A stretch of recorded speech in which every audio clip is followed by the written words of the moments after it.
And it might sound initially that it's a big subject that you think, oh, my brain doesn't want to compute this. You need to, honestly. The climate crisis, of course, is something we all need to worry about. And a new play based on a book by one of our local experts is now touring the region. Rupert Read wrote This Civilisation is Finished, which has now inspired a play called Phoenix, Dodo, Butterfly. Now, this is from the mind of the dramatist Steve Waters at UEA. It's set on a Norfolk farm and it predicts 3 separate outcomes. Rupert Read, the original writer of This Civilisation is Finished, is with us now. Rupert, thank you very much for being on the show this afternoon. This is so important. Is this the way to get people to engage with those big messages through the arts, do you think? Absolutely. What we think is that if people get to see possible futures, if they get to feel them, experience them with the actors, then it becomes so much more real. You know, people hear about 2050 or 2035 or whatever, and they're like, goodness me, it sounds an awful long way off. I can't imagine it very clearly. So in these plays, we get to see 3 possible different futures for Norfolk, kind of depending on what we all do over the next 5, 10, 15 years. And I think that the experience that audiences are having is very much that when you get to experience those kind of flashes of different possible futures, boy, does it become a lot more real.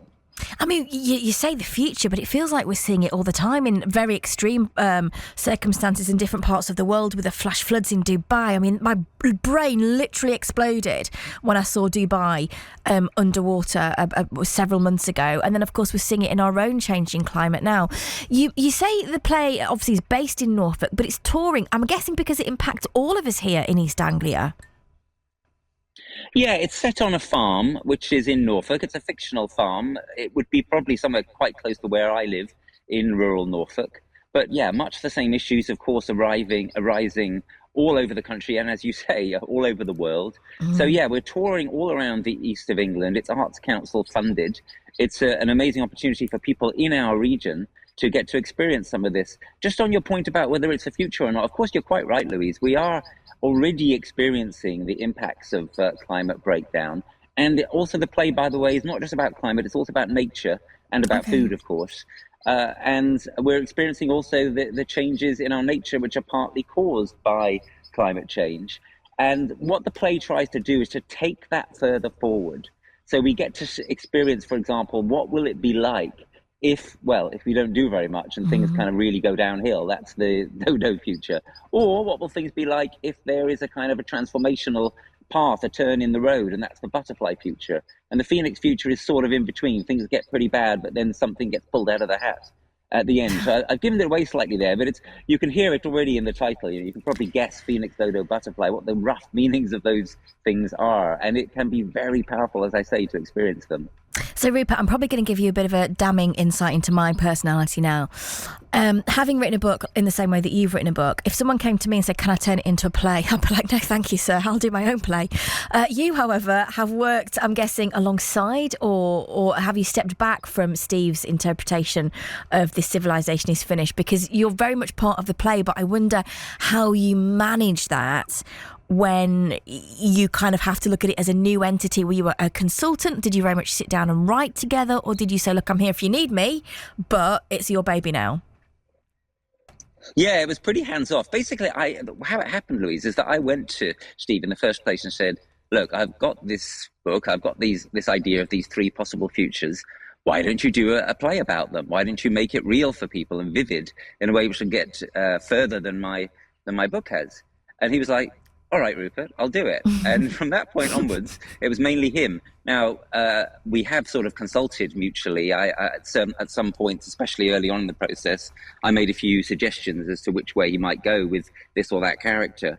But really, it is a play very much written by him. And for those who don't know him, he is an extraordinary playwright. He's basically the world's leading eco-dramatist. And he's had plays in the West End and all sorts, and plays on Radio 4. So it's been a wonderful experience working with Steve and the whole of the rest of the team. And it still very much is. It's very much, I think, a team effort. And people will get to see that if they go to the play. Because part of what happens is that at the end, you don't all just rush off home. There's an opportunity to stay in the theatre for another 20 minutes, half an hour, and speak with an expert about the issues that have been arising. And we found that one of the most effective parts of the whole thing, and people have been staying right to the end of that to really get the whole experience and get the benefit of all the different minds who've inputted into this. I kind of want to go back. I'm not quite sure why, Rupert, but my instinct is to talk about this again. I kind of want to go back to the concept of drama bringing big stories together, because we saw it with the post office scandal. I had a friend who was trying to cover the post office scandal since 2012. And he's been banging on doors for years and years and years and years and years. And then it did get a lot of attention. And then they had the TV drama. And it, of course, quite rightly, it was in everyone's homes then. This is something that I remember worrying about as a kid, watching Blue Peter telling me not to use hairspray in the 80s. Because of the CFCs. And I feel like 30 years on, we're still having these conversations. So what does it take for us to feel like we have any kind of empowerment in this? I recycle all the time. I do all the things that I should be doing. And I just feel like I can't... We're all doing little bits, but it's not enough. And then you start to get that rising sense of panic. And then you shove your head in the sand because you think, well, I can't do this. I might as well carry on as normal. And it's kind of not the way, is it? Absolutely not. No, part of what the play is trying to do is to get people to see that the future isn't just some kind of abstract concept. It's going to come, and it's either going to be good, bad, or ugly, depending on what we do.